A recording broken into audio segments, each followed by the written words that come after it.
Russia Ukraine ইস্যুতে জেলেনস্কির সঙ্গে ফের আলোচনায় বসতে পারেন মার্কিন প্রেসিডেন্ট ডোনাল্ড ট্রাম্প। আগামী সপ্তাহের যে কোনো দিন হতে পারে বৈঠকটি। ঠিক কি নিয়ে আবারও আলোচনায় বসতে চাইছেন ট্রাম্প? বিস্তারিত জানাচ্ছেন লিমা সায়ন্তী। শান্তি প্রচেষ্টার অংশ হিসেবে আগামী সপ্তাহেই ইউক্রেনের প্রেসিডেন্ট ভলোদিমির জেলেনস্কির সঙ্গে সাক্ষাৎ করতে পারেন মার্কিন প্রেসিডেন্ট ডোনাল্ড ট্রাম্প। কয়েকটি আন্তর্জাতিক সংবাদ মাধ্যমের প্রতিবেদন অনুযায়ী এখনও কিয়েভ ও মস্কোর মধ্যে শান্তি চুক্তি করাতে ট্রাম্প আশাবাদী। মার্কিন পররাষ্ট্রমন্ত্রী মার্কো রুবিও একই তথ্য নিশ্চিত করেছেন। রুবিও জানান, ট্রাম্প বারবার সতর্ক করেছেন যে রুশ প্রেসিডেন্ট ভ্লাদিমির পুতিন সমঝোতায় না এলে রাশিয়ার উপর নতুন নিষেধাজ্ঞা দেয়া হবে। কিন্তু রাশিয়া হামলা বাড়ালেও ট্রাম্প এখনও সেই হুমকি বাস্তবায়ন করেনি, যা ইউক্রেনকে হতাশ করেছে। ইসরায়েলের সফরকালে সাংবাদিকদের সঙ্গে আলাপকালেও রুবিও বলেন, পুতিনের সঙ্গে ট্রাম্পের একাধিক ফোন আলাপ হয়েছে, জেলেনস্কির সঙ্গেও একাধিক বৈঠক হয়েছে।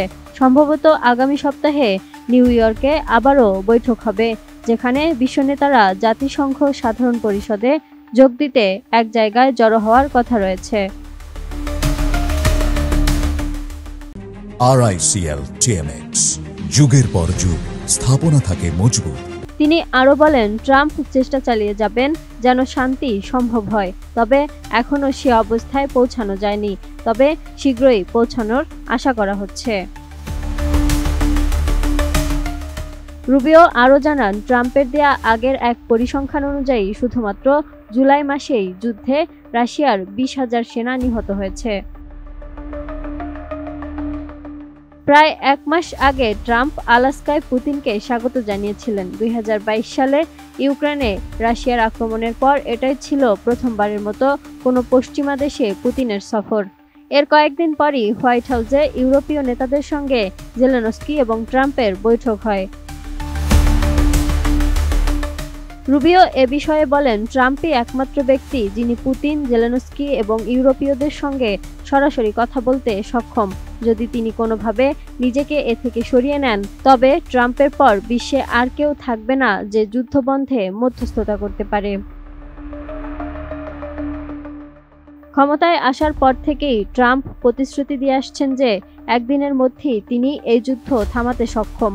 তিনি তার সাবেক প্রেসিডেন্ট জো বাইডেনকে রাশিয়ার আক্রমণের জন্য দায়ী করেছেন এবং ইউক্রেনকে যুক্তরাষ্ট্রের দেয়া কয়েক বিলিয়ন ডলারের সহায়তারও সমালোচনা করেছেন। এর আগে গত 28 ফেব্রুয়ারি হোয়াইট হাউসে এক বৈঠকে ট্রাম্প এবং ভাইস প্রেসিডেন্ট জেডি ভান্স প্রকাশ্যে জেলেনস্কিকে তিরস্কার করেন, অকৃতজ্ঞতার অভিযোগ তোলেন এবং কিছু সময়ের জন্য ইউক্রেনকে দেয়া মার্কিন সামরিক ও গোয়েন্দা সহায়তা বন্ধ করে দেন। এরপর থেকে জেলেনস্কি ট্রাম্পের সঙ্গে 2 বার সাক্ষাৎ করেছেন এবং প্রতিবারই তিনি মার্কিন প্রেসিডেন্টের প্রশংসা করেছেন এবং নিজের দেশের জন্য যুক্তরাষ্ট্রের সহায়তা স্বীকার করে কৃতজ্ঞতা জানিয়েছেন। Lima Sayanti, desk report, ATN news.